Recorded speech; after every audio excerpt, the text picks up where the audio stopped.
All right, Mark, what you got on your mind? Hey, Hey. hey. I've never heard you sound old. Me and my brother do that all the time. We go, hey. And it came from a guy that would come to the bar that we were at, and he had a helicopter, but he was a drunk. And he'd come up and he'd go, hey.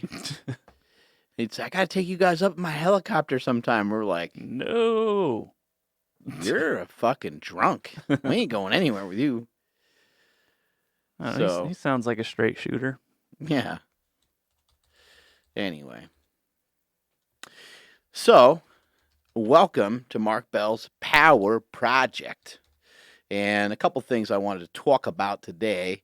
The Power Project has been going on in some capacity for like the last 6 or 7 years. The Power Project started out as me just taking my phone and me just talking. And a lot of times I was just answering questions. A lot of times I was just answering questions that came in from people that follow along. Thank you, Joey. I was just following along with the different things that were going on in powerlifting. I would sometimes introduce people to new lifters such as Dan Green, KK, Konstantin Konstantinov, Kirill Sarakev, things like that. And I would do demonstrations, and I would talk about lifts, and I would talk about food, and I'd talk about sleep, and talk about all these things that could help you be stronger. The Power Project. And for a long time, I stopped the Power Project, and I have not talked about this a lot, but one of the reasons why I stopped doing it is it became tremendously time consuming because what was going on with the technology at the time with the phones became more advanced, but like uploading didn't. And where I lived at the time, my Wi-Fi was like shitty. My internet connection wasn't great. And so trying to upload a video took hours. And so it would consume my phone forever. It was also at a time when I didn't have other people working for me, so my phone was my lifeline to my business. And so it sucked to like be without my phone for 6 hours while this video would upload to YouTube. And that's how I did it for a long time. And I put up over 1,000 videos. You can still look. It's on YouTube. I think it's Mark Bell Slingshot. I believe it used to be Super Training '06. We recently changed the name of it just because times change and things change. And I think more people are probably YouTubing and searching for Mark Bell and Slingshot than they are looking up Super Training necessarily. So that's part of the reason for the change. But things change over time. I stopped doing some of those videos for a while. And, obviously have since reconnected with my YouTube in a big way. Now we put out 3, 4 videos a week. And I'm still trying to put out videos even off my phone to keep that authenticity. And those are just called from Mark Bell's iPhone. And I actually recently just did episode number 7, talking about controlling and being prepared and controlling your day and cutting your anxiety in half. A lot of people don't understand that you can really do a lot of these great things. You can do great things in your life. You have so much control. You have so much more control over your life than you understand. And so today, what I'd like to get into is I'd like to talk about being humble, which a lot of people are probably laughing right now because like Mark Bell, humble. I don't really care, whether the general population thinks I'm humble or not. That's not a huge deal to me.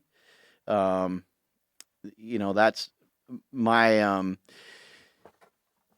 I can't really control the perception of me all that well. All I can do is all I can do. All I can do is be me and try to be the strongest, best version of that I can be, and um, trying to go live here on IG. So I get confused. I keep looking in the wrong spot.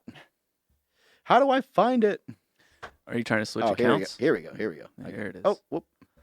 No, I think it's all set for me. I think I'm on mine. You're you? Jesus Christ, but it's got a lot. It's got so many settings nowadays. Hmm. But before we move forward, I want to talk about a little bit about who I am so people understand that because we have a lot of new people that come on here. And I want people to understand who I am and why why they should be listening to me. So uh, I was a kid from, this is not. setting up very well. There we go. I was a kid from Poughkeepsie, New York. Why is this not this stupid ass phone? It's like leaning all weird. Oh well, it is what it be, I guess. I grew up in an area called Poughkeepsie, New York. I've been powerlifting since I was 12 years old. Lied to get in my first powerlifting meet. Education was never my strength. Learning was never my strength, and so my strength was to be strong. My strength was my importance, my I guess you'd say my identity was lifting. I started lifting at a very young age. My brothers got me into it. My uncle got me into it. My brother Chris, shout out to him. It's his 46th birthday today. Happy birthday, big bro. Go on his Instagram, send him some eggplants, send him a little cake, even though he doesn't eat a lot of carbs. Send him some meat because he's carnivore. My brother Chris was very big into getting me into lifting, and I gravitated towards that because I sucked at school. By most of the standards in school, I was dumb. Whatever test they gave you to see if you were intelligent, I did poorly in. So therefore, by those rules and those standards, I was dumb. In each category, whether it was history, math, or otherwise, I never did well. Reading comprehension, I sucked. Writing, I sucked. Reading, I sucked. Math, I sucked. Science, I sucked. I sucked at all of it. What I didn't realize when I was young is it wasn't so much about how bad I sucked at it. It was more about that it would just take me a really long time. And the amount of time that it took me to do things and complete things actually became a huge blessing later on. And I can explain that. I guess I'll just explain that right now. Because nowadays, I will take days that I kind of call personal development days. And I think people are like, what the hell is this guy doing? You know, I might go to a park and just like yesterday, I sat on a rock. I sat there for like an hour and a half until my ass hurt and just listened to like music and listen to different stuff on YouTube. And I came up with a bunch of different ideas that I thought were pretty good. Now, sometimes those ideas don't turn into a whole lot, but sometimes those ideas are gold. Sometimes I come up with a product like the slingshot, which is an invention I created about 10 years ago. 8 years ago now. That changed my life forever because the slingshot is a supportive upper body device for bench press, push-ups, and dips that allows people to handle weight without any pain in those exercises. And it has changed my life forever. The life of my family has changed. It has impacted the 20 some odd people that work here directly. And it has affected probably 10 more people that work for us more indirectly. And it has affected thousands and thousands, if not millions of people who follow us on YouTube, who follow us on Instagram, who follow us around the world. How did I gain some of this popularity? How did I gain the enthusiasm and trust of so many people? I did it through lifting. I did it through step by step, day by day, training my face off and just trying to push the envelope. And I was really, really, truly obsessed with being the strongest person in the world. I didn't necessarily obtain that. In my opinion, I did break some world records. Some records still stand. You can look at some records of the USPF, which is a federation which people don't really compete in much anymore. But at the time, it was the hot spot. That's where everyone competed. So to have a record there, Ed Cohn has records there. Kurt Kowarski had records there.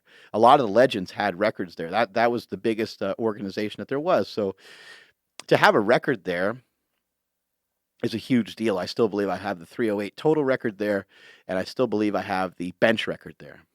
Records, who cares? Not a huge deal. But what it does show is that I competed at a high level, right?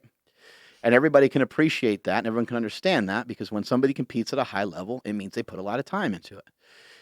So I put a lot of time into it. Not only that, I shared my experiences with a lot of people. I knew it was important to be on the internet. I knew it was important to YouTube and document. I knew that lifting was cool. I've known that lifting was cool since the first day I walked into a gym. I always understood that lifting was cool and that it was way cooler than it got credit for. And I was like, how come people don't think this is cool? How come people don't understand what an amazing opportunity we have to get stronger? Because everyone possesses the ability to get stronger. This is fantastic. It doesn't matter if you're a nerd. It doesn't matter if you're dumb. It doesn't matter if you're fat. It doesn't matter if you're short. It doesn't matter if you're tall. It doesn't matter if you're old. It doesn't matter if you're young. everyone possesses the ability to lift more weight over a period of time. I was like, this is gold. This is amazing. This can help build muscle. This can help build endurance. This can help build strength. This can help build confidence. This can really help make people over a long period of time. I was like, this is outstanding. What I mentioned to you earlier about how long it took me to do things in school, when I started lifting, it started kind of teach me that principle of, hey, if you want to be good at something, all right, well, it might take you a little while. But if you want to be better at it, it's going to take you a really long time. If you want to be better than other people, it's going to take you a very long time. And if you want to be great at it, it's going to take everything that you have and then some. It's going to take decades. It's going to take decades to get the improvements that you're looking for. It's going to take decades to get strong. It's going to take decades to get out in front of people. It's going to take decades to solidify you being stronger than 95% of the people around you, especially in a sport like powerlifting, where guys are squatting over 700 pounds in the 220-pound weight class. And now it's routine to hear of 900-pound squats, 1,000-pound squats, 900-pound deadlifts, 1,000-pound. I mean, it's just gone bonkers with how strong people are getting. The other thing that I didn't realize, when I was young about how long it took me to develop, how long it took me to do things was, I have this weird thing that I do when I work on these personal development days, and I didn't realize it till my boy Andrew over there pointed it out to me. Say hi to everybody, Andrew. Yo. Yo, that's my boy Andrew. Andrew, he looked at my personal development notebook, and he was like, that's amazing. He's like, that's so cool. He's like, you just doodle. He's like, people don't doodle. No. It's just doodling. At some point when you grow up and then all of a sudden you forget how to doodle. Yeah, But just drawing shit. yeah, because I showed you my notebook. I'm like, look how different they look. And I Right. showed you mine, and all mine had was just writing on each page. And you look at yours, and you have these designs. You have these silly, not silly, but you have words, but some of them for some reason are just gigantic. They take up the whole page. Right. And mine, it's just very straightforward. And I said, yeah, somewhere at some point we forget how to doodle.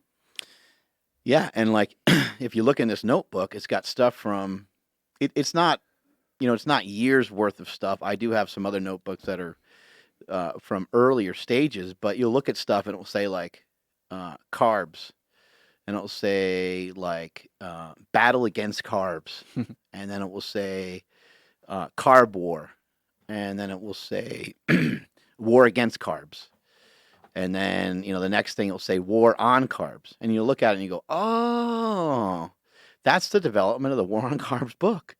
And you look at the X sleeves, and there's all this documentation of what what I worked on and what I worked through to make the X sleeves. I drew everything out. I had all the ideas of what it was going to be made out of, how it was going to be, the stiffest sleeve on the market, and how it was going to be superior to other sleeves. And I had this design pattern where I was like, oh man, if I could put this non-slip sticky stuff on the inside, I could kind of create this shearing force that allows you to be kind of rocketed out of the bottom and really create an awesome sleeve. And I did that, and I wrote down December 21st. So that was 1 year ago. And now look, the X sleeve, X is going to give it to you, right?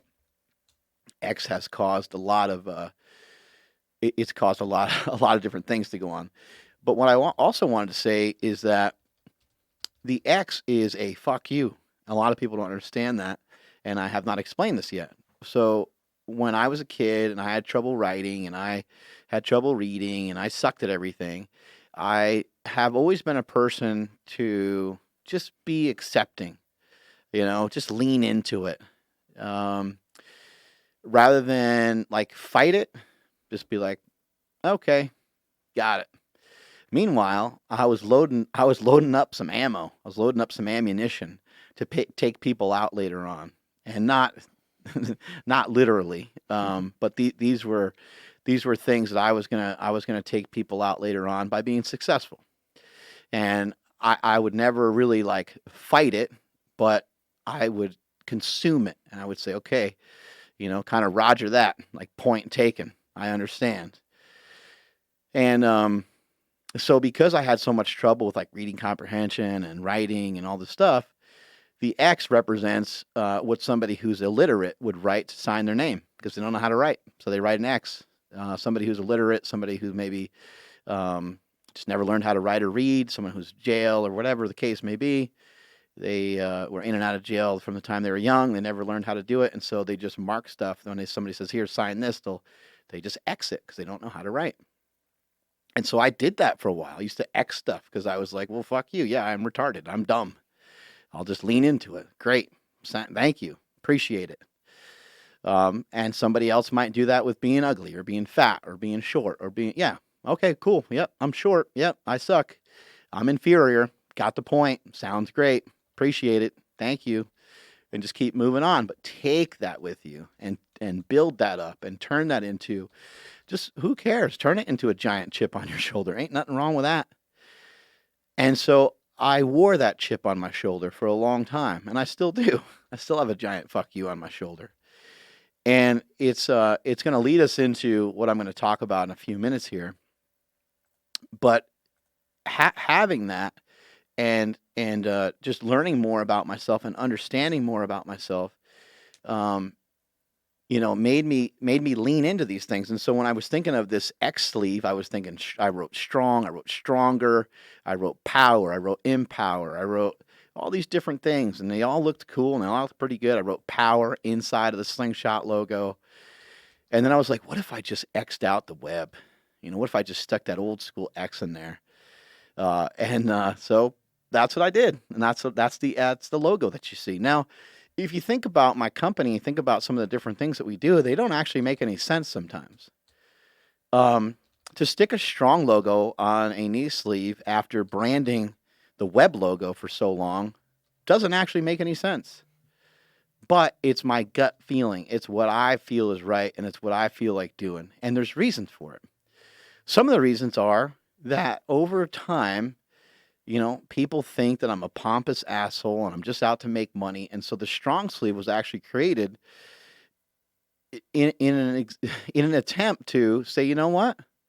I'm smarter than you. I'm going to figure this out. You're going to end up wearing something of mine, whether you like me, love me, or hate me. You're going to end up wearing a product of mine. You're going to end up using a product of mine. And that has happened. I see people post stuff all the time, like, "Oh, here I am using this Rogue monolift feature on the on this squat rack," and it's somebody who I've had, a bad history with, and I'm like, they don't even know. They don't even know. That money's going right in my pocket, things like that. Just I recognize that as I was squatting 1,080, and as I was benching 854, and as I was kicking ass in powerlifting, there was this whole group of people that just became really pissed off by some of the stuff I was doing. And I never did anything to intentionally harm or hurt anybody. It was me staying in my own lane. It was me going to powerlifting meets and lifting. I guess one thing that I did that some people got frustrated with is I mainly lift locally. But I went out to other meets and I competed in other meets, and I would travel. I traveled very often in the beginning of my career, but later in my career I didn't because I had kids. So I was like, I'm not going to travel to freaking Missouri to go do a national meet that has 14 people at it. It's fucking stupid. I'm going to stay here and compete in front of 14 people. It still registers the same total and it's still powerlifting. So why am I going to go somewhere else? And, some people would criticize that, but I've competed in powerlifting meets that had the best lifters in the world. And sometimes I did awful and sometimes I did great. Like the LA Fit Expo, I kicked everybody's ass there. And that was at the time had some of the best lifters in the world competing there. So there's some of my background. There's some of my history. And now I'm going to kind of segue into some of these other things. So that's some of the background on some of that. Also, I wanted to point out that the Power Project, Mark Bell's Power Project, used to be called Mark Bell's Power Cast, and I did that with Jim McD and Silent Mike, and we did that for 3-4 years, something like that, 4 years. We did a tremendous amount of episodes. We gained a lot of success, and everything was really cool. It was great. It was a great experience, and I decided to move on from doing stuff with those guys. They decided to move on. I think they actually may have started a podcast of their own. But that's that. We moved on from that, and then I renamed it. So people might look at this one and they're like, I don't know where to start. I don't know, I don't know what's going on. It doesn't matter where you start. It's just a matter of just start listening. Just start listening and start sharing the message and start telling people, hey man, you got to go check out Mark Bell's Power Project. So now that you're with us, I'm glad that you're with us, and here we go. Um, I have some other stuff to talk about as well, but I'll roll into this. So this whole thing about, I want to talk about being humble, and I want to talk about money and social media, making money, making time. I want to talk about all these things. Um, One of the reasons why the being humble thing is important to me is because um, I mentioned earlier I have a giant chip on my shoulder. So if I do social media victory laps and I start celebrating and I start talking about making money or giving the IPF $250,000 to get things approved, if I talk about my new truck, or I talk about my beach house, or I talk about, I recently you can look all these things up online, so there's no reason to hide it. I just recently bought a house that's worth like $2 million. Like it doesn't do me any good to hide it. I like to be transparent. I like to share things with people. I'm excited about it. And also, for a dumb kid, for a kid that was labeled dumb by everybody else, it makes me feel good to share it. Now, if you have conversation with me and you see me at Phil's Coffee, I'm not going to mention one goddamn word about money. You're not going to really hear me bring that up or talk about that.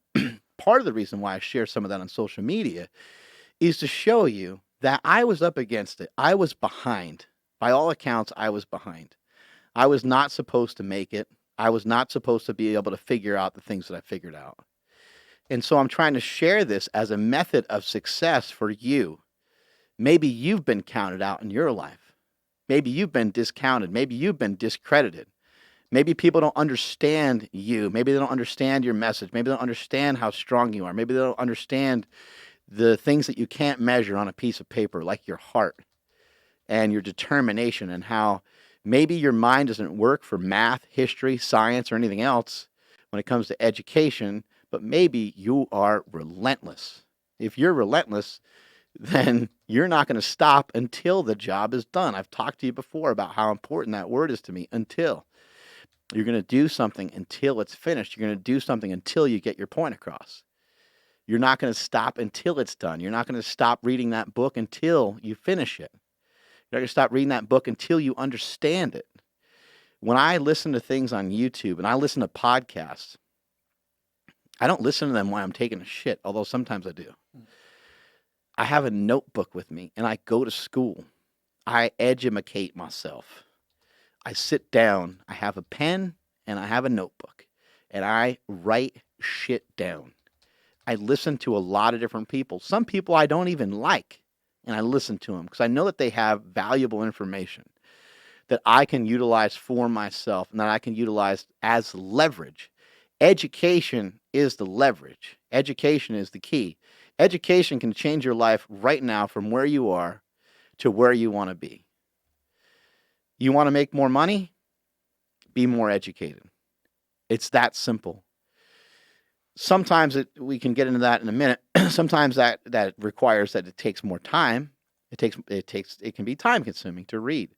I don't like to read. In fact, I hate to read so much that I don't even listen to audiobooks.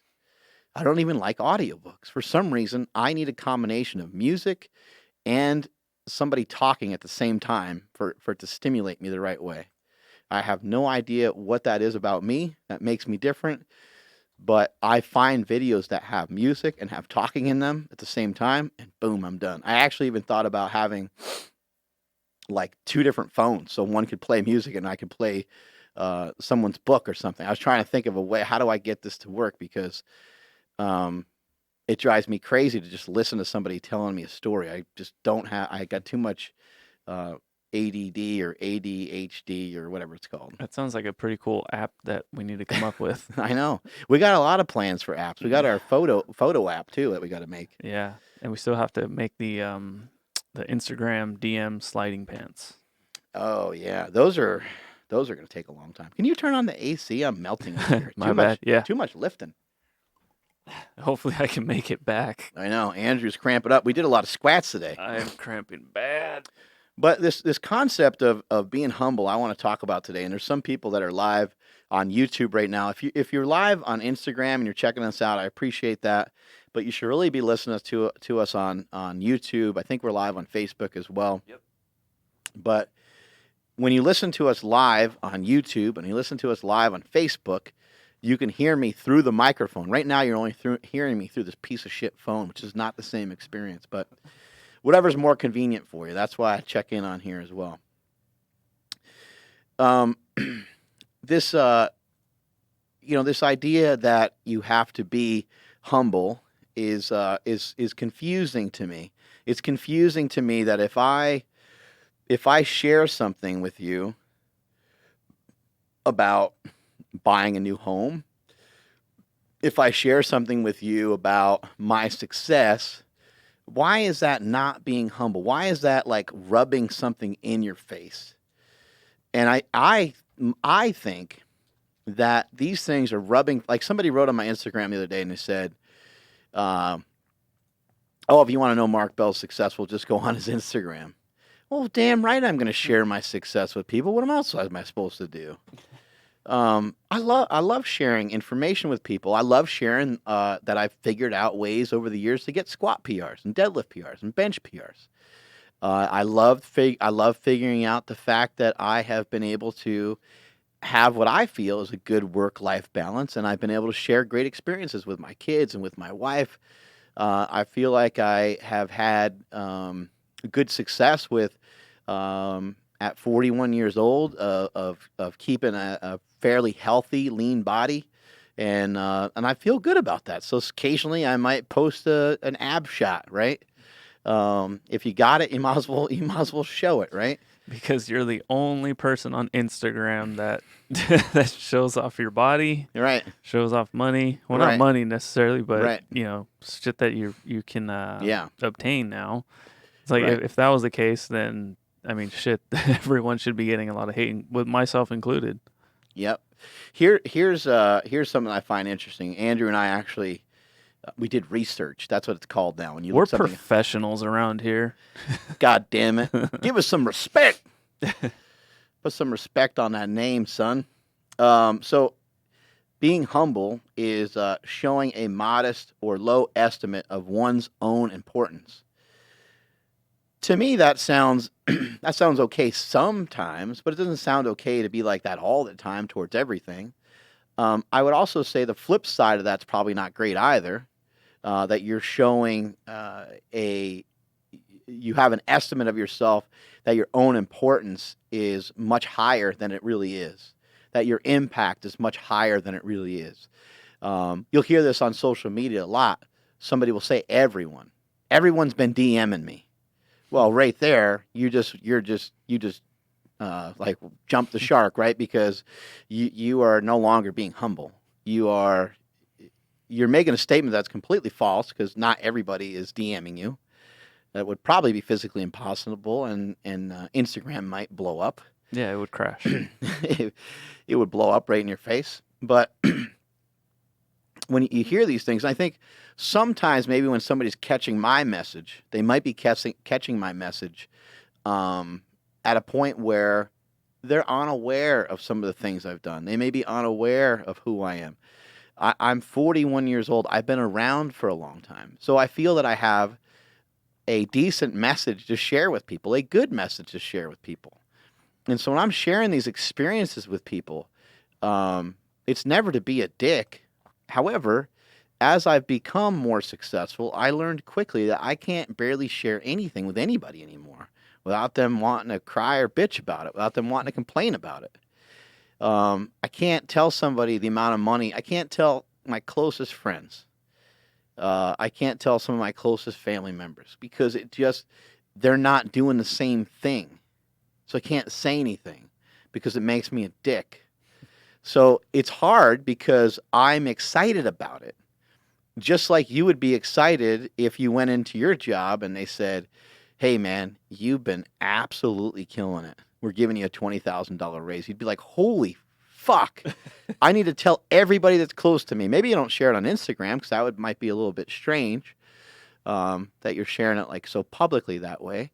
But you're like, okay, I gotta tell my girlfriend or my wife or whatever. I gotta tell my dad. Like my dad's gonna be pumped. I gotta tell, like maybe you don't even share the exact amount, but just say, look, man, like they just gave me a raise that's like 25% more than what I was making, or 50% more than what I'm making.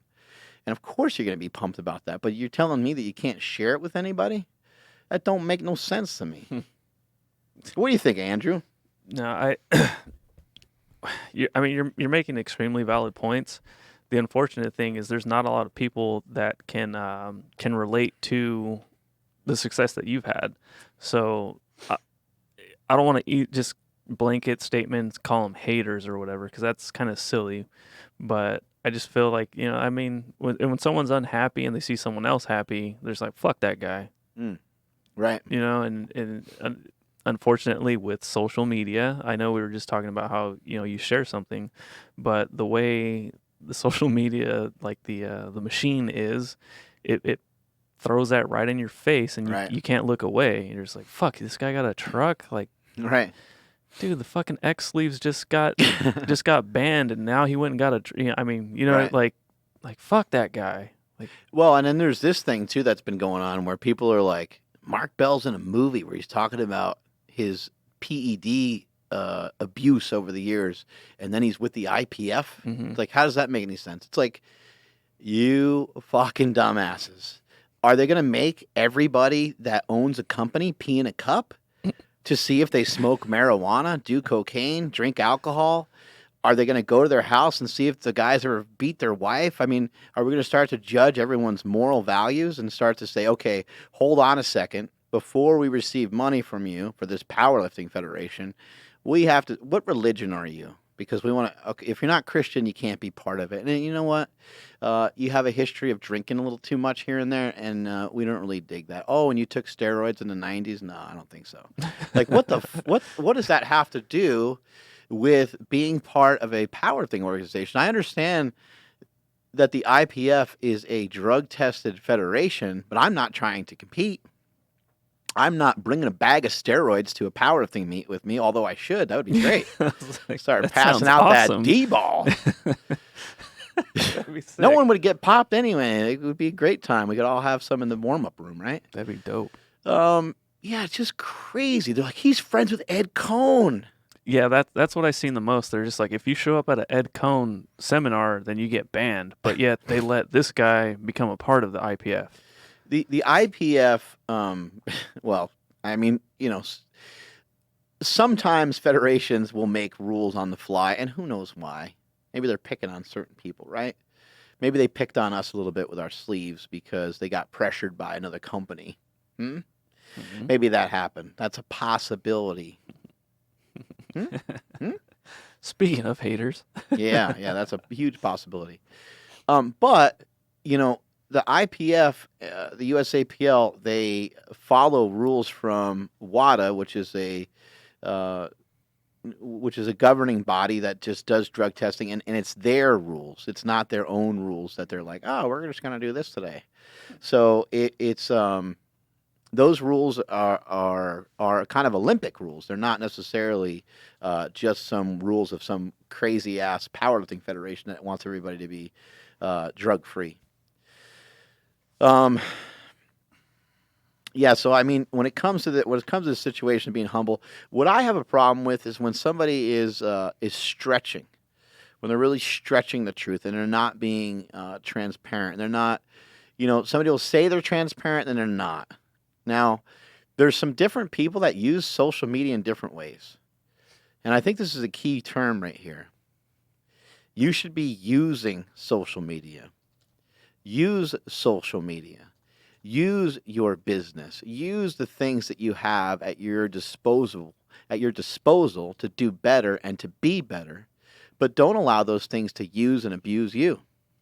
So when it comes to your business, and when you say I'm working and it makes more sense for me to be over here than it does for me to be over there with my family, does it really make sense?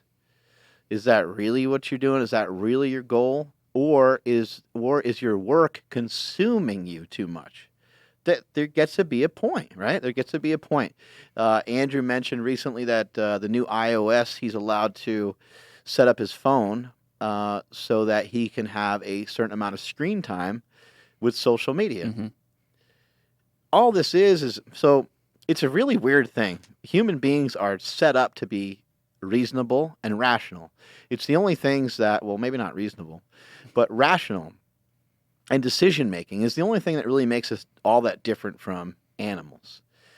Animals, like a cheetah, can't really be like, you know what, I'm going to go on a 48-hour fast and only drink coffee with MCT oil in it, right? Like they can't. I'm gonna go to Phil's Coffee, and like they're not allowed to make those decisions. They have to figure out how to get food every day. If they don't eat, they die, right? I'm not giving my kids sucralose. Yeah. I'm gonna start switching over to Zevia tomorrow. Dude, vegan cheetah is awesome. Yeah, the vegan cheetah. There you go. That's the podcast mascot. Yeah, they can't make a decision to all of a sudden just eat vegetables, right? Right. They do what they do because they're animals, but we're not. We have these decision making skills, and when it comes to having decision making skills, we're awful at it. We're like adults are worse than kids. Adults a lot of times are worse than kids. Here, Andrew, here's your phone. You got Instagram, Facebook, Snapchat. And you can have at it, and you can be on there for as many hours as you want. And you're like, okay. And you're like, I'm on there all day. Yeah. Like you end up getting truly addicted to it. Now, in our defense, we're not complete morons and complete idiots, but they are designed to be addictive. Right. They're set up to be addictive. They're set up to be attractive. It's set up that way. And so you're scrolling through, and you're scrolling through, and you're scrolling. And next thing you know, 10 minutes go by, 20. I'm trying to teach people to do a 10-minute walk, and people are like, I ain't got time for that. It's like, oh my God, how much time are you burning on social media? How about you just go for a walk while you're scrolling? Scroll and stroll at the same time. Yeah, that should be a rule. The only time you can check your Instagram is when you're walking. If you're moving your fat ass. Yeah. Now, you're not going to be walking as fast because you're going to be kind of looking and trying to zoom in on those butts, but, you take the good with the bad on that one. Running into shit and breaking ankles.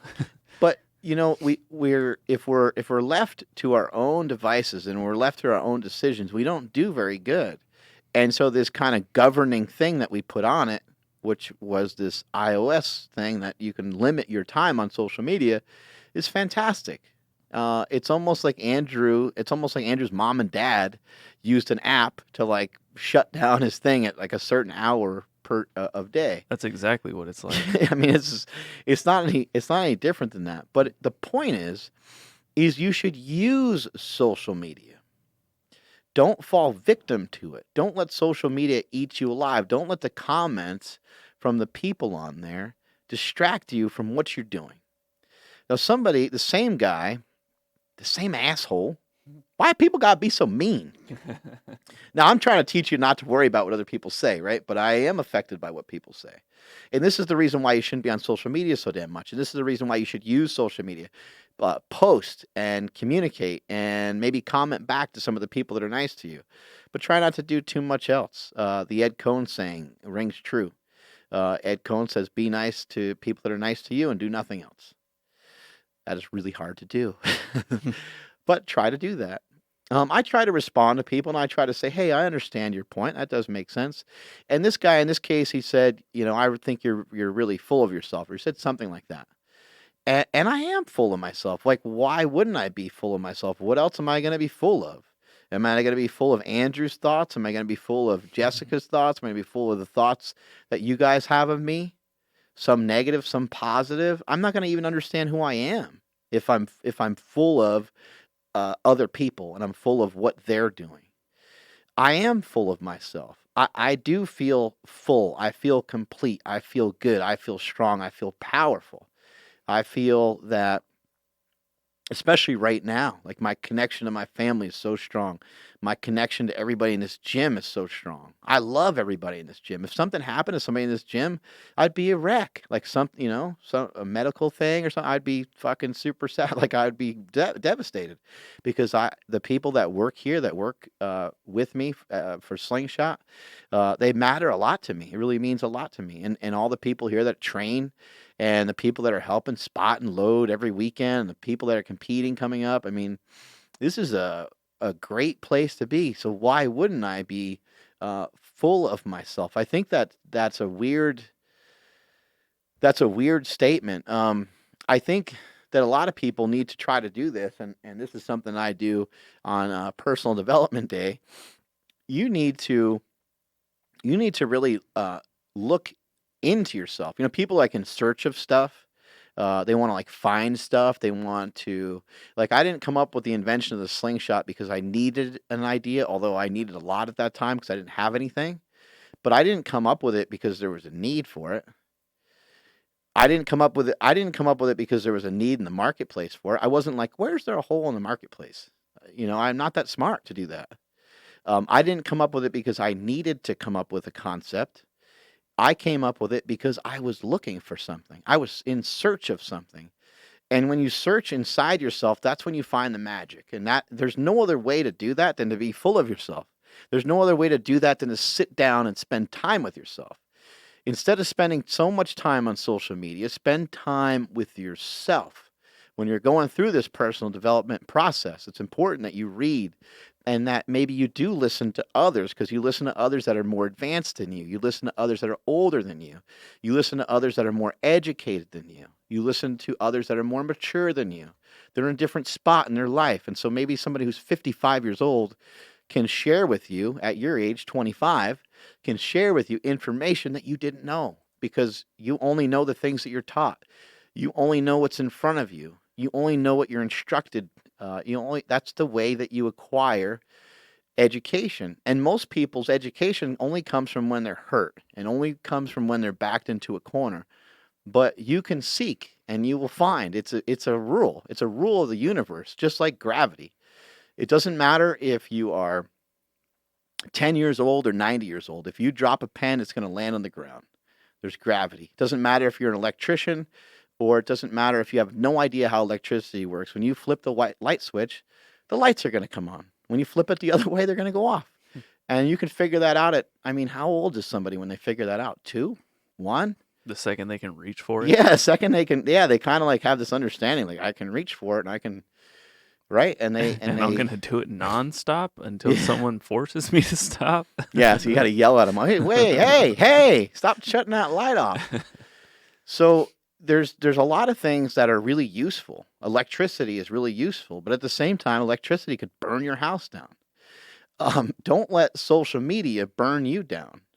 Don't let these ideas and concepts that other people have of what you should be and what you should be doing and how you should be sharing your life and your success. Don't let other people dictate that.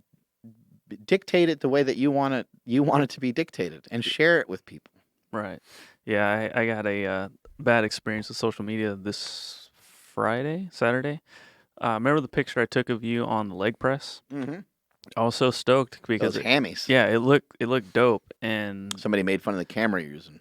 No, I didn't even post it because I was already writing the caption, and I just wanted to because I'm a hardcore Fujifilm. Here we go. Yeah. Mm-hmm. So that's what I use to shoot, and I keep telling people, I'm like, there's no better tool to capture a photo than a Fujifilm camera. Oh, great. And I started writing this whole thing about why and what, da-da-da. And then I ended up not posting it because I'm like, that sounds kind of weird. I've never come out and said anything quite like that, for a regular post. Yeah. I think I've dropped shit on my stories and whatnot. And then so I didn't do it. And then I looked through, I think it was just a hashtag for the new camera that they just released. And I seen some guy, and his pictures were insane. And he didn't say anything inflammatory or anything. I'm just like, it just kind of really slowed me down. And I'm like, you know what? I'm not going to talk shit right now. And I was like, why am I letting someone else's thoughts bother what I wanted to post? Because I was fired up because I'm like, dude, it was pitch black and this photo came out so good with like no light. The color looks amazing. Right. Your hammies look awesome. I I ended up think. not posting because someone Hmm. else just who had no Well, how many? connection. Yeah, how many people listening right now have done that? They're writing something, they delete it. You're like, Yeah, that sounds. Yeah, people. The longer that it takes you to write something, that usually happens more, and then you change the tone of it and stuff. yeah, I think it depends on why. Like, what's the reason for the post? Like, if if you're trying to convince other people, then there's no other good way of doing it than to kind of come from their perspective. And if you're I don't want to give away all my good secrets here, but if you're trying to convince yourself of it, then you write whatever the fuck you want. Like Fuji's the best. Like this has always been my experience, and this shit rocks. And I don't care what some of these young kids got to say about these other cameras or whatever. However, if you're trying to teach and you're trying to like coach and you're trying to be positive, you could say, "Hey, man, if you're getting into film, like I think it's important for you to learn how to use a Fuji camera, and here's why. Captured this shit. There's super low light, like you could use hmm the numbers and shit. Like I don't even know what yeah. it And is. I had that whole thing because I had the exact settings and Hmm. everything that I used. Right. I was like, oh, this would be pretty sick because like it's like really pumping up the But if you camera come and from their perspective and say, like, hey, look, my boss wants to fire me every other week because he uses his portrait mode on his phone and he thinks he's taking cool pictures. Anyone can grab a hold of any of these new cameras today and claim they're a hmm photographer. But if you want to if you want to learn real, true photography, some of the grassroots of it, whatever your point is that I don't even know because I don't know how to work any of that stuff. But then you can come from their perspective in the beginning and say, hey, you know what? You guys are right. Like Canon and some of these other ones, these are great tools. And if you just want to fire away and you're new and you don't want to work on like learning a bunch of different lenses and shit, and you just want to smash a bunch of pictures, those cameras are fantastic and they take great pictures. But if you want to be able to catch these particular style of photos, like check this one out. right. This one, like, I don't believe that it's possible to get the same picture from any other camera. Yeah, And I'm pumped to like I was pumped to share this with you, and here's how I shot it. yeah. I shared a similar message in person because in Hmm. person it's way different. Yeah, Like they can tell that I'm not like talking shit or like a douchebag or whatever. I think Cause it's when you're trying to like switch someone over to something else is when they're mhm. like, they get all mad. Yeah, and for the record, Mark has fired me so many times because portrait mode on the iPhone is very good. Hmm. I mean, when it first came out, it was like almost every day I'd show up to work, or you'd send a picture, and you would just put the fire emoji, Yeah, and I was like, well, with just apostrophe D. just got fired again. Hmm. Oh, you deserved it. You know what I did? I That's want to true. point something else out too. You know, when we talk about somebody sharing that they're like making money, right? No one's actually making money except for the federal government. You are earning money. The only people that make money are people that print money, and you can. Some people do that illegally, but you're not making money. You have to earn your money. So the simple act of earning money is a sign that you're working towards something. Now, different people work different ways, and different people might, uh, have you might have a image in your head, or you might have a perspective, uh, that the way someone makes money is not the way that you want to make money, and so it's different, right? But the money has to be earned, and that's something that's important. So when somebody shares something on social media that they got a new car, they did this or did that, or I think I just think it's just so great to celebrate that with somebody. I don't think there's any reason to knock someone down because they got a new car, they got a new this, they got a new that. Like, I guess there's the other perspective too, that if you're a real G, then you don't have to share all that, right? Um, but there's very few like Joe Rogans in the world, right? There's Mm-hmm. people like Joe Rogan is not going to really start to share. Like Joe Rogan had to stop doing that a long time ago, because he's a TV star. He was on Fear Factor for a decade. I mean, he learned long ago that people are dicks, and there's no reason to really share uh, some of these things that he's doing. But he still shares a lot of hunting pictures and some of these things, and these things are not cheap. These things are very expensive. Sometimes these hunting trips could be 100K, to go hunt a Yeah. sheep or whatever, Yeah. whatever they're hunting. Some of these trips are insane and outrageous. But I think we all have a good understanding of how we can earn money.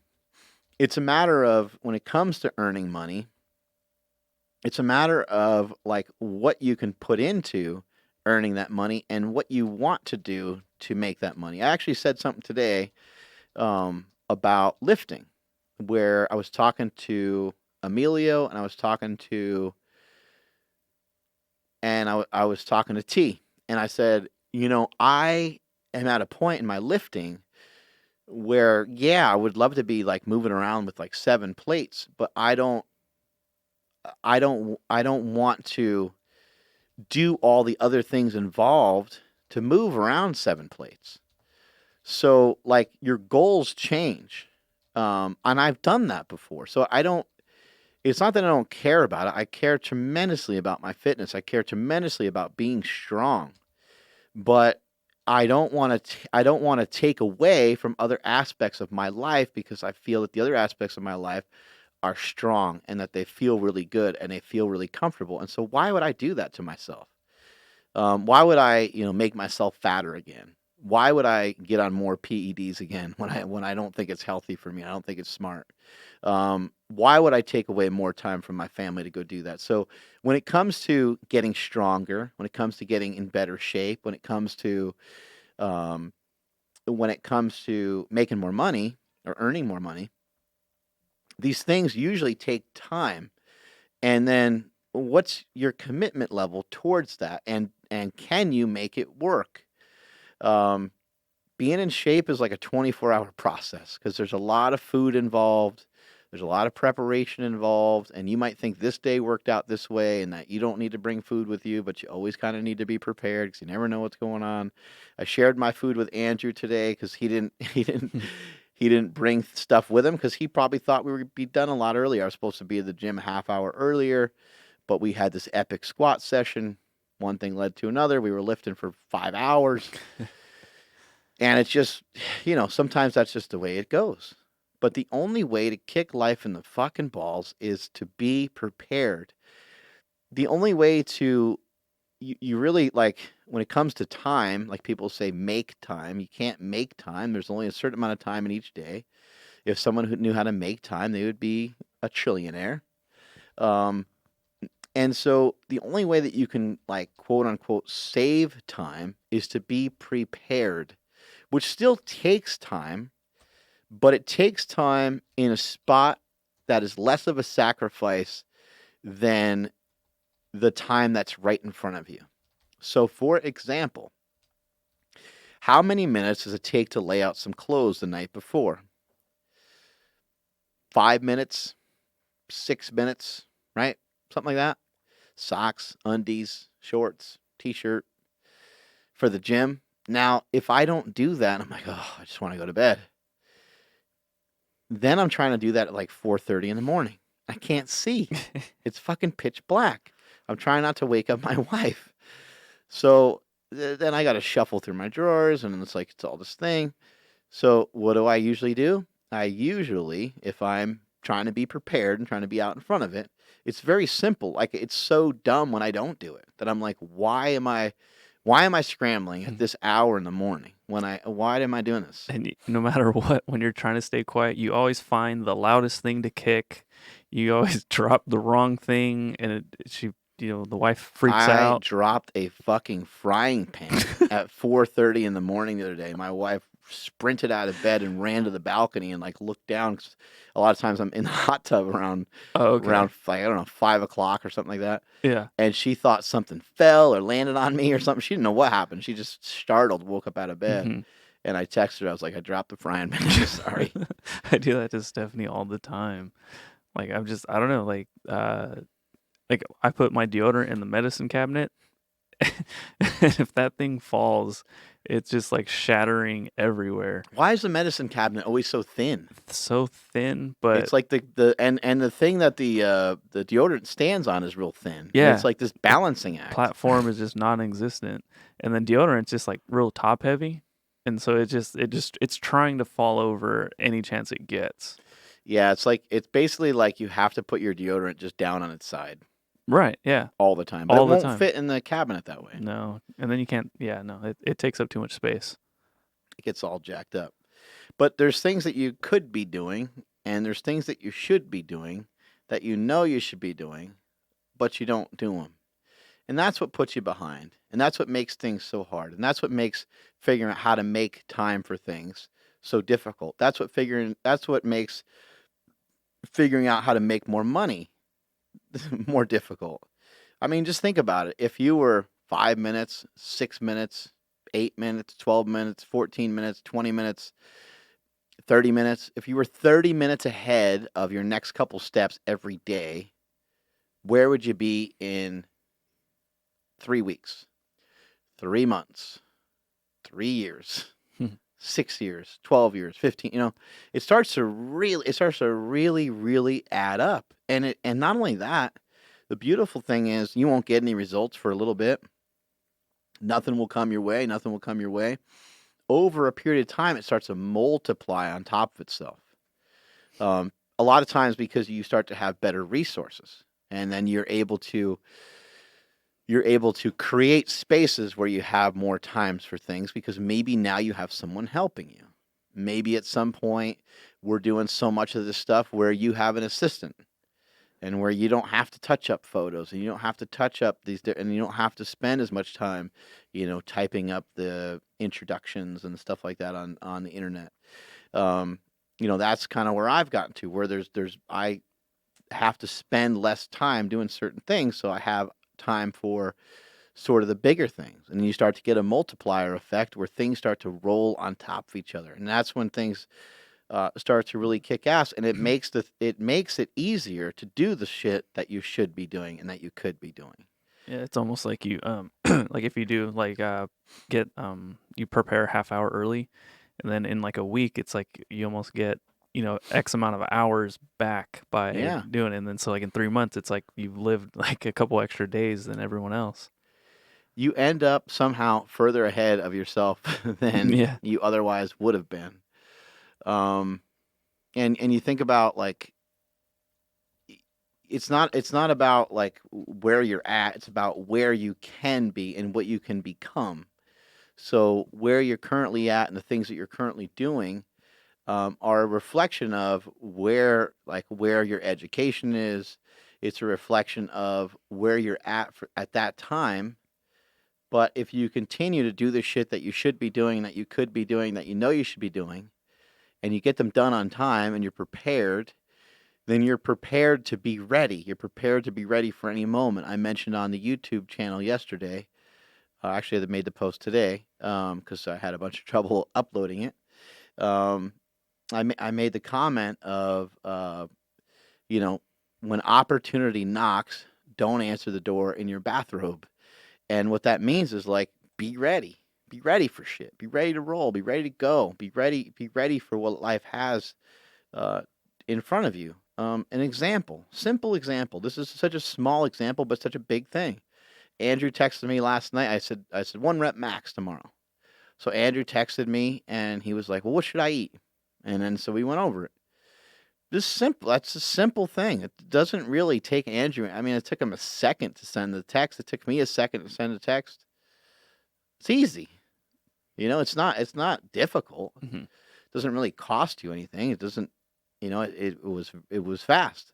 And then it gives you an idea. Okay, well, I know I need to eat, and so like, okay, well, yeah, what should I eat to try to optimize this? And then you figure out, okay, can I make that dish or can I make something similar?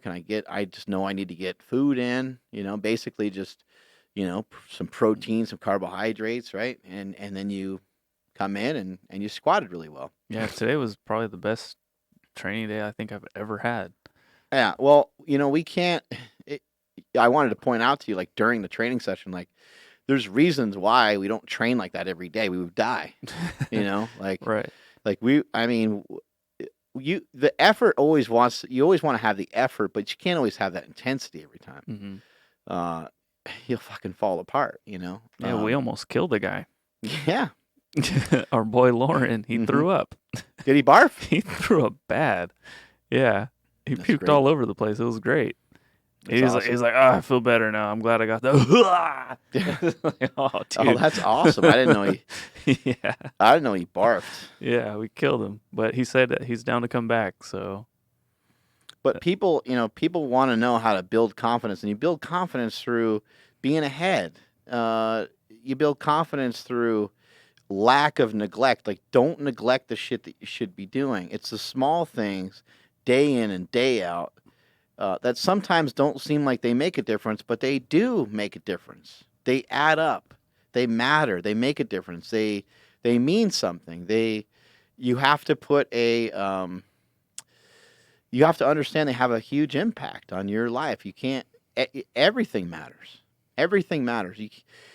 There's a lot of people that will live their life with it doesn't matter. They'll live their life that way, and they'll kind of say that for everything. And the reason is, we pointed this out before, is because there's other motherfuckers out there ready to knock you down. You do good, you be good, you lift good, you eat well, you do all these things, and you post a picture with your shirt off, and boom, 5 people like, you still look fat. Like, you did all this stuff, and like people are like, dude, you're not big. You're not ripped. Why'd you post what is this? But you're pumped because you were better than you were before. You made an improvement. Improvement is what makes you successful, in my definition, in my opinion. But self-confidence comes from lack of neglect. Don't neglect the shit that you know that you should be doing. It's a very simple thing. And so if I seem brash, or I seem like an asshole, or somebody says I'm not humble, it's because I know I put in the work. I know that I'm doing what I'm supposed to be doing. I'm doing what I'm supposed to be doing when I don't normally even want to do it. The 10-minute walks, you guys see them. They're not fake. I'm not filming my feet moving and then like walking for 30 seconds. it's all CGI. Yeah, Those exactly. are someone else's feet. Yeah, it's all shit that I'm, and the way that I look at it, my view, and the way I've been able to do things for a long time is, I view it as points on the scoreboard. These are points. I mentioned on the last podcast that men will die for points, and so if you have to make it a little game, you have to make a game of it. You earn points by preparing your food. You earn points by being ahead. You earn points by laying out your clothes the day before. You earn points by bringing your food with you to work. You earn whatever. Like, there's different things that you guys do that maybe I don't do. So you're going to earn points by practicing what it means to be a champion. And champions are always 2 or 3 moves ahead. Be 2 or 3 moves ahead every day and stop falling behind. You fucking assholes. Yeah. Having a scheduled 1 rep max, that was the first time that I've ever done that. I know we don't even really do that. Yeah. It felt great. Like like yesterday, because you said eat up and rest up. So yeah, I had the thought of squatting 250 in my head. Like, as soon as you said 1 rep max, my brain just went there for some reason. So I didn't want to eat. You sent me that text. I thought of 250, and I instantly just started putting down a shit ton of food. I ate more yesterday than I have in a long time, which means I pooped a lot more this morning than I have in a long time, but it all worked out. And radioactive. Yeah. But no, man, today felt great. Well, you also know, like, it seems like from our experience, at least when it comes to the squat, that and maybe with a deadlift, you need like a decent amount of warm up. Yeah. For me, like, I should probably be doing more of a warm up, but I feel like just if I'm mentally ready to go, then everything's good. Yeah. And physically, I'll be fine. I'll figure it out. Like today when we were warming up, I didn't feel great, but I was like, I'll figure it out. Like, once we get going, once we got to like 3 plates, I was like, okay, I feel good enough. And I was able to handle some weight, and then we did that big birthday set of 46 reps, or I You're did that birthday set, which I'm an, not going to be able to move around so good from that. you animal. That was great. Yeah, no. When you said 7:30, I just knew in my head that means I have to be here at 7 Right. and get warmed up. Because you might have to poop. Yeah, I had a false alarm when I got here though. Yeah, it was just gas. Dry So, heaves. yeah. What's that saying? Yeah, the dry heave. Try heaves. Uh, Oh. Now I sit here broken-hearted. I came to shit, but only farted. You know that one? That's so deep. I know. Yeah. Damn. Deep like them cheeks. Yeah, Deep Cheeks. DeepCheeks.com. Yeah. Somebody was asking because in regards to being humble and your success and whatnot. I forgot who it was, but they just asked if you've ever invested in anything else other than the slingshot and super training and all this. Yeah. Yeah. So I've invested in a few other companies, and there's one right now that I'm excited to possibly be investing in. But one of the companies is called Freeze Sleeve. Freeze Sleeve is like an elbow, knee. I guess you can put it anywhere depending on how it fits. But it's basically an ice pack. That's a sleeve, and it's fantastic. I really like the product a lot. Like the people involved in it, and so we invested in it, and it's a great company, and I think they have the ability to do some great things. Um, it's just a simple concept. Now, some people will say, "Oh, it doesn't stay cold enough for long enough," but the science shows that the temperature that it stays at is sufficient enough. One thing that I would say is like sometimes your body temperature is really hot, and then you go to put it on, and you basically melt the thing, Yeah. because you're just so damn hot that it might not feel tremendously cold, but trust me, it does the job. I like the product. I use the product. I got a lot of close friends that use the product quite a bit. I don't want to mention their names just because they're kind of celeb status, and they get paid to endorse stuff. So I'm not going to say who they are, but Just bragging again, aren't you? Yeah, Yeah. bragging again. Yeah, that gets to be hard. Like, oh yeah, Stone Cold called me the other day. Like just Yeah. sound like a goddamn idiot. Yeah. And I mean, we don't do ads on the show, but there happens to be a Power Project discount code for free sleeve. You can get 20% off if you use code PowerProject20 at checkout. Oh my god. Yeah. Yeah, Freeze Sleeve is great. You got elbow, knee. You got if you have chronic knee pain after every workout, throw those bad boys on. If you have a daughter or a son playing basketball and their knees are always bothering them, or baseball and their elbows always, it's a simple product. You throw the damn thing in your freezer. If you have to take it to the field with you, throw it in a cooler with another ice pack, and keep that bitch as cold as you can get it, and hork it on somebody. When they're done with there's that word hork. Hork it on somebody after they're done with a workout. The other company that I have supported is a company called NeoU. NeoU is an app. It's on platforms for iPhone and for Android. I'm going to be doing some stuff with them coming up, which I'm excited about. I'm going to go to New York, film some stuff with them. They don't know about this, but they have a lot of different workouts on their on this app. It's a fitness app.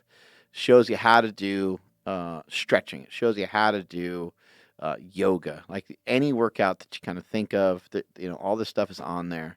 They have this 5-minute stretching routine that's on there. They got a bunch of different stuff on there, and it's easy to follow along, and you can track your progress. And there's all kinds of things that are integrated into NeoU. NeoU is also part of a gym, which is part of CrossFit Fifth Avenue, and that's where a lot of the filming and stuff like that goes on.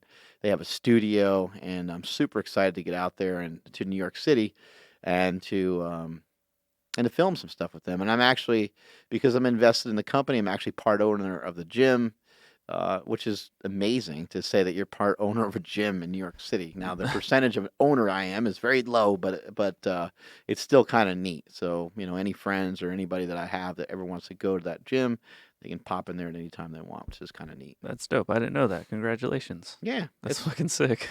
Yeah, it's awesome. And these are, when it comes to investing, I don't know a ton about it. Like, it's not my strong suit, But I will say it's like pay to play. You know, you got to kind of put your money on the table to get in. And we're in with some heavy hitters. The people that have invested in this company, there's some real monsters. And some of the marquee people that are kind of pushing this whole project forward are absolute animals when it comes to business. They're savages, and they know how to execute, and they're doing really well. And the amount of money that we put in, I think we'll be able to like 10x that money. And it'll probably come at a time where we're like not really paying attention and be like, oh, okay, cool. We got 10 times about the amount of money back. That's dope. And we'll probably just take that money and try to reinvest it in something else and kind And of just grow different things from there. what I understand, the app is free to download, right? I believe so, think so. which I do not even know Mhm. because they sent me one and I was able to obviously open it up for free, so I don't know. Oh, okay. I think it's free. So right now it's still in the beta period, so Mhm. everyone has free access. So take advantage of that. Yeah, it's free. Give it a shot. Check it out. Yeah. How was the football game? Football game was great. I went to see the Raiders, the Oakland Raiders, and the San Francisco 49ers, and both teams are shitty, I'm aware. Everybody's like, those teams suck. But one team is extremely shittier than the other. That's true. That's just my jab at Raider fans because the last time they played the Niners, they beat the Niners, and I got so much shit talked my way. The Raiders got smoked. The 49ers looked really good. I mean, they really did. I know that both teams have struggled a lot this year, but in this game in particular, they looked really good. Now, it might have been the Raiders making them look good. Yeah, it might have been that. Yeah, I mean, but the Raiders will get shit figured out.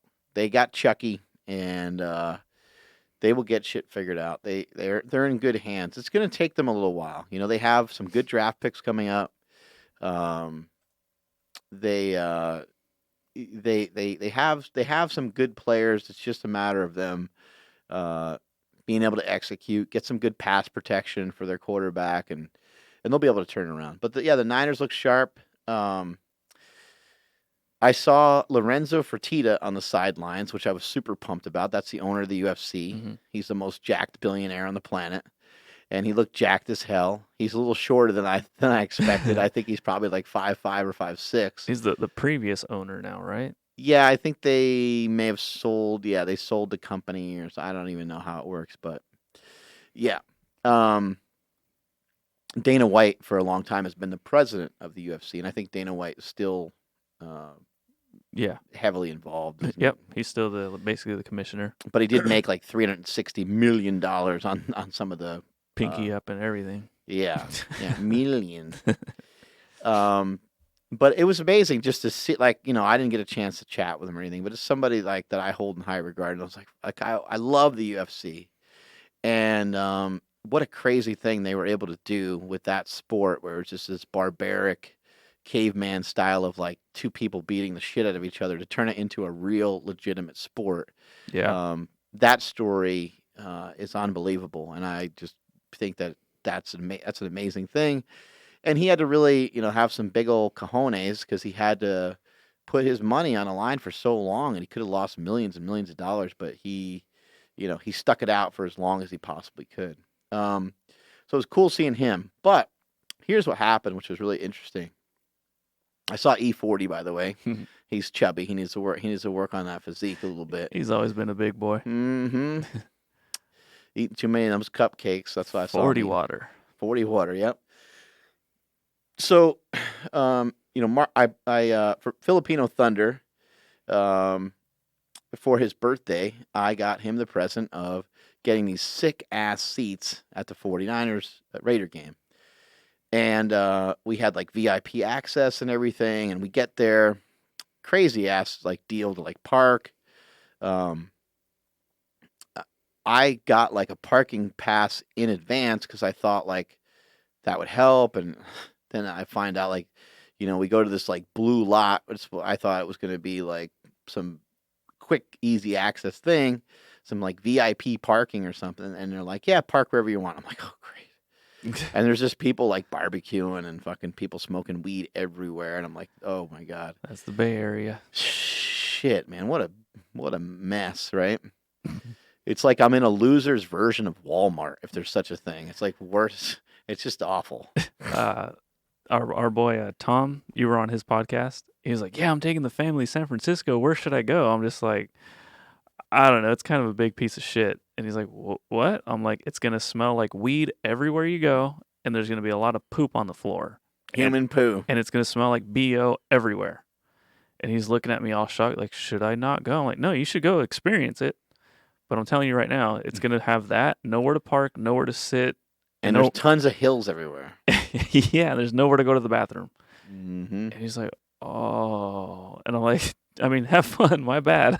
It's gross." You have to know where to go. Yeah, You'd have to have like a specific destination. yeah. I will say that going to a Giants game is great. Oh yeah. Going to a Giants game is really fun, and it's like it's and you know the 49ers stadium is insane. It's great. It's awesome, but just kind of the whole process and the people that go to those games, it's like, and it's it's a Raider Niner game, so I don't know. And both teams suck right now, so who knows? It might have brought out the worst. The best of the worst. Yeah. So anyway, we go and we get to the stadium, and this person's like, "Oh yeah, you got the VIP stuff, so you just go downstairs and get a bracelet." And I was like, and Marcus was like, "Oh, should we do that? Should we just go to our seats?" I was like, "No, we should check out what this VIP thing's all about." So we go down these stairs, and then they give us this bracelet, and they're like, "Oh yeah, here you go." And we're like, "Oh, where do we go?" They're like, "Over there." Like everything in there is free, by the way. We're like, "Huh?" And we turn the corner, and it's like this most beautiful restaurant. It's got sushi, it's got steak, it's got ham, it's got like this giant buffet of amazing food. They have pizza, they got sandwiches, they got burgers, they got fries. I mean, they got everything. It's just they got desserts laid out. They got this yogurt machine. They got Damn. all kinds of stuff just laid out. And they have open bar and shit. Like it's as many drinks as you want. It's all part of the ticket and everything. And then so Marcus and I are fat, so we're hungry. Even though we crushed some Monster Mash before we left. We throw down some food. I ate a bunch of sushi, and then we're like, "Oh, let's go check out where our seats are." And I kind of turn around and I'm like, "Oh my God!" I'm like, "That's the field right there." And Marcus is like, "Yeah." He's like, "That's the field right there." And so we walk out, and we're on the 49ers like bench, like we're like That's so dope. we're like right next to them. Yeah. And then we go and we sit, we get to our seats, and of course there's people sitting in our seats because people always do that with the nicest seats, right? They always steal the seats for as long as they can. And we sit down, and the lady that was sitting next to us is like, "Did you go did you go off to the side, like, and kind of hang out on the sidelines yet?" And we're like, "No, we didn't know we could do that." And like, "Yeah." She's like, "Just go down there and go to the right or go to the left, and you can kind of hang out." Now you're behind a barrier, you're not like hanging out with the players, but so we did that for a little while too, and we're so close that we can smell like football. We can smell like the smell of football, the football pads, Cleats. the cleats, just the stench of like, sweating in football equipment, and that was really amazing. And I said to Marcus, I was like, it's kind of cool to know, like, it doesn't matter if it's pro, college, Pop Warner, high school.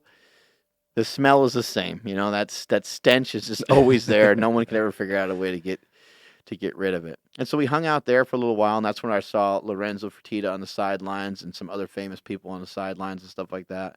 And then this area that we're in is very like short, like the width of it might be like maybe about 5 yards, but it's like it's like 20 yards in length. So it goes from like the 50-yard line down to about the 20 or 30-yard line, something like that. Wow. But it's kind of thin. So like if two people are walking in opposite directions of each other, you kind of like scrape shoulders. Like it's not a real wide area. It might only be like 3 or 4 yards actually. So anyway, Marcus and I are like, "Oh, let's go get some more food," and we wanted to go back inside before halftime hit because we wanted to grab some more grub. You guys spent more time Oh, getting yeah. food. Oh yeah, we spent more time eating food and watching it on a screen than we did like actually watching it Yeah. out in person. But Yeah, it was amazing. So I I start walking towards the food, and I start walking back into our like VIP food area, and I'm just like, holy shit! I'm like, T.O. I'm like, what's up? No way. And he walks past me, and he's wearing a Hall of Fame jacket. Yeah. Now, those of you that don't know who T.O. is, it's Terrell Owens. He's a Hall of Fame wide receiver that played for a long time for the 49ers. He's jacked. He looks amazing. He's probably like 6'4" or 6'5". You know, he just looks like a stud. And I thought that there was no possible way in the world that Marcus would miss him, because Marcus is as wide as that area is, and he's got to kind of like, T.O.'s going to have to maneuver around him somehow. And so Marcus is preoccupied by scooching around another fat guy. And so Marcus maneuvers and makes his way around this other fat guy. And then T.O. walks past him. And I'm like, Marcus, that was sick. And I go to give him a fist bump, and Marcus like barely puts his fist up. And he's like, what? And I said, dude, T.O. just walked past you with probably like $250,000 in diamond rings on his ears. And he's wearing a fucking like envelope colored You can't miss Hall him. of Fame jacket. Yeah. I'm like what? Like, how? I don't understand. Like, it's almost like if a naked woman walked past you. Yeah. Like, how could you possibly miss this thing, And so then we walk inside. He was like all bummed. He's like, oh fuck. He's like, really? He's like, you're not fucking with me? And they're like, now announcing Yeah. Terrell Owens. He's going to give a speech on, being inducted into the Hall of Fame. He Yeah. got up there and he talked and everything. Yeah, because he didn't go to Kenton Right. to accept his Hall of Fame introduction or whatever. So they just did it right then and there. Yeah, he was sick though. But that's funny. He was a beast. Yeah, it was just hilarious that Marcus missed it. Fuck. Dude, they couldn't tackle him. Look at that. T.O. was a machine. Remember when he's on the Eagles and he talked that shit about McNabb when he's in the Super Bowl? Dude, they fought, right? Or was it? I don't know. He may have actually fought. I don't know. The story I heard, it was in the locker room. He was in the hot tub. One of his teammates was talking crap, so he got out of the hot tub. So he's full on naked. Goes and puts shoes on so he can grip the floor to throw punches. That's great. Well, T.O. was a savage in that Super Bowl, and he broke his like tibia. Yeah. And then he still was able to end up playing, and McNabb was all tired and throwing up and shit because McNabb was always fat and out of shape. Mm-hmm. Dude, he's so good. I'm gonna get stuck. Remember Terrell would do the Terrell Owens, the inventor of the front yard news conference. Yeah. And he would work out like in his front yard. That was amazing. That was good. And he was like, I don't know what all the fuss is about. And they're like, you're working out with your shirt off in your front yard, but you don't want attention. He's like, you came to me. T.O., I think also too, is the creator of I Love Me Some Me. I think that's the first place I ever heard it. I love me some me. He said it on the sidelines, which is amazing. That's what I'm talking about. Being full of yourself. I think it's a positive thing. Back in the day, I loved Deion Sanders. I always loved Muhammad Ali. I always loved these athletes that would kind of brag and be over the top and talk shit, but still back it up. If you're still backing it up, I don't think there's a huge problem with it. They need to be humble. Mm-hmm. Humble pie. Yeah. Let's see, what else do we got today? You got investment, humble. I guess, did money ever drive anything that you did? No, not really. No, I'm not like, no, I don't. And this is outside of like investing in these other companies. Yeah, no, yeah, obviously when you invest even the investments though, they're more supportive than they are like, oh man, I can't wait till like we make a bunch of money from that. It's like they're not like, both plans that came to us and both people that came to us, it's not really clear that these are like surefire things. I guess investing is kind of always that way, but if I cared about money, I would probably be more into like saving it. I'd probably like I don't I I never cared about money when I was young, and I still don't care about it. I like to make it, and I explain to people. I like to earn it, and I like to explain to people on why. Um, there's some people that get their company to a certain spot, and they try to kind of keep it that way, so they kind of keep everything themselves and keep the operation small. Here at Slingshot, we're dedicated to advancing the company and making the company bigger because I would like for the people that work here now to continue to advance, to continue to climb the ladder, and to continue to make more money. And I would like over a period of time to be able to hire more people to end up with, not just 15 or 20 people, or however many we have here, but start to end up with 25 and 30 and having people that are still, really useful. Like, not, it's not like there's some new guy that's been here for 2 years that we don't know. Like, I still want to still have the same vibe. And, I think it could remain that way for a very, very long time. It wouldn't get out of hand until you had like 100 people or something like that. And I don't know. I don't know, where it will go. Yeah. But the reason for making money is to advance the company. The reason for making money is to advance the products. The reason for making money is to advance this podcast. The reason for making money is to advance what we do on YouTube. The reason for making money is to advance and to make more clear the messages that we're sharing, like doing these commercials and doing all these different things that we're doing. They take time, and to make them high quality and have them be the best, we have like a $10,000 camera. We have like $40,000 worth of equipment in here. The gym is really expensive. The building itself is a few $100,000 a year. I mean, there's a lot of expense. There's a lot of reasons to make money. But for me personally, I've never been attached to like, oh man, we gotta make more money. I'm always thinking more in terms of how do we deliver a message to the audience that that's a great product. Like, that product will help them. That is a quality product. Like the Hammy Band, that's always been a product that's been kind of lost in the shuffle. But the Hammy Band is great. A lot of people have had hamstring issues, groin issues, some just nagging, stupid injuries to their groin, and they can't ever seem to figure it out. Hammy Band looks very similar to um, a hip circle, but it's for your leg, and it compresses the leg, compresses the hamstring, and feels amazing on something like a deadlift or a squat when your legs are tired. So I'm more obsessed. If I'm obsessed with anything, it's the products. And that's where my mind is at all the time.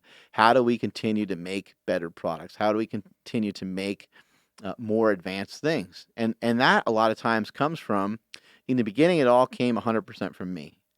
Now it's starting to come from customers, myself, and the employees of this facility. And that's where the magic is starting to really happen, because we've gotten a lot of feedback from our customers where our customers are like, hey, you ever think about making thicker knee sleeves? And yeah, well, of course we have. We actually made thicker knee sleeves for a long time, and then the federation started measuring them all, and so we had to make them within the legal range for powerlifting meets. Well, more recently, we created a sleeve called a Gangsta sleeve, and the Gangsta sleeve is going to be closer to 9.5, 10 millimeters. So that thing is fat, fatter than your mama's butt cheeks. It's a big one. It's a doozy. And so, sometimes we get feedback from people, and then we create stuff. We created a Gangster stretchy wrap, which is going to be a super intense wrist wrap that you can create this kind of crazy cast on your wrist. But we're always trying to invent and create and be innovative. And with the new Gangster wrap, the Gangster wrap is great. It's been probably the number one selling wrist wrap in the world for quite some time now. But you take the regular Gangster wrap, and we put the stretchy material at the tab at the end, so that when you close it off, it's just that much more tighterist. More tighterist. That's right. I said it. But yeah, it just creates a cast-like effect. It's not too much different from a regular Gangster wrap. It's not like you have to have it in order to lift big weights, but it is something that I feel is useful, that I feel that you guys will really enjoy and you guys will really like. We recently have made a bunch of different knee wraps. We made stiffer knee wraps, made thicker knee wraps, made stronger knee wraps. And again, a lot of that's at the request of the lifters. A lot of that's at the request of you guys. And so that's the different shit that we're doing over here. And we're also trying to get the message out, about strength, about fitness, about being in shape, about being strong, about what are some strategies that you can use? What are some take homes that you can use? Today's message, I think there's a lot of things. I think that you guys should be sitting there with a notebook listening to these things. I think the stuff that we shared today, I think has tremendous value for you. And if you're only listening to it, but you're not truly paying attention, I think you're missing out. And I think you should be really not just listening, but you should be trying to figure out a way, how do I contain some of these words that have been said today so I can use them in the future for other things. Yeah, I think writing everything down and then telling us what your favorite segments have been. Yeah, and let us know what you want to hear. Yeah, and then we can just make a whole episode on whatever it is that you guys like the most. We can elaborate. That's a big word. I know. I see Swim Hack is on here. I don't know why his name is Swim Hack, but Swim Hack is a 672-pound bencher. He might correct me. But he might be. I don't know. He's strong as shit, though. It's unbelievable. Swim Hack. 672-pound bench. He's got a swimming background, so that's why he's Swim Hack. But yeah, 672 bench. I think he did have a pretty light body weight too. I want to say he was like 275. He's competed at 275 and 308. He's just that's his name on Insta. Mm-hmm. Oh yeah. Fuck. I was taking pictures of this guy in the animal cage this year. Yeah, he's just like a big human, like. Mm-hmm. He's one of those guys got like big wrists and shit, right? Yeah. One of those a big fucking guy. Big bastard. Oh my. That's an insane bench though. Yeah, I've seen him do like all kinds of impressive shit with some big weights. Some big weights are going to be thrown around at Reebok Record Breakers this weekend coming up. Yeah. Or Slingshot Record Breakers. I said Reebok. It's been Reebok for the last 2 years, and this year we took that shit over, and it's Slingshot Record Breakers. Slingshot. Sling flop. My daughter used to call it a sling flop when she was little. Mine used to call the remote a burnout. A burnout. Yeah, isn't that amazing? Yeah, plus, this guy's lifting like just at a regular gym with a regular cheap bench. Like, he don't give a shit. What has he got? 620. 620 heavy ass pounds. That's scary. Yeah, no, it's totally scary. I don't think he doesn't even have a spotter, right? He doesn't care. Does he unrack it himself? I think so. Beast mode. If he wants it. I mean, hurry up already. He put like that he did a 620 bench. He wrote 281 kilos, pause bench, no lift off, no spot, shoe size 16, weight 275.3 pounds. Oh my God. That's just stupid. That bar looks like it's going to break. He did it so easy, and then he like proceeded to clap for himself, which is great. That's awesome, dude. It's a hard thing to throw around big weights like that, especially for a long period of time. And he's been lifting some heavy ass weight he's been lifting some heavy shit for a long time. Anyway, let's wrap this bitch up. Shout out to my bro, 46 years old. My brother's the one who got me into this game. He got me into lifting, and I'm forever grateful for that. My brother has taught me a lot of great lessons in the gym, and I learned a lot of great lessons from him in life, obviously, as well. He is a source of constant motivation and inspiration for me, and I love him to death. And happy birthday, big bro. Hope to see you soon. I know I'll see him around the holidays, and so that'll be really cool to catch up with him. Also, shout out to my girl, Meryl Tagg. It's Meryl Tagg's birthday as well today, and I think she turned 30 years old. Oh. She's getting old. Oh, no. Are we going to have to replace her now? We're going to have to get her like a wheelchair or like a walker or something. She's getting old. She can borrow mine. Mm-hmm. Strength is never weakness. Weakness is never strength. Catch you guys later.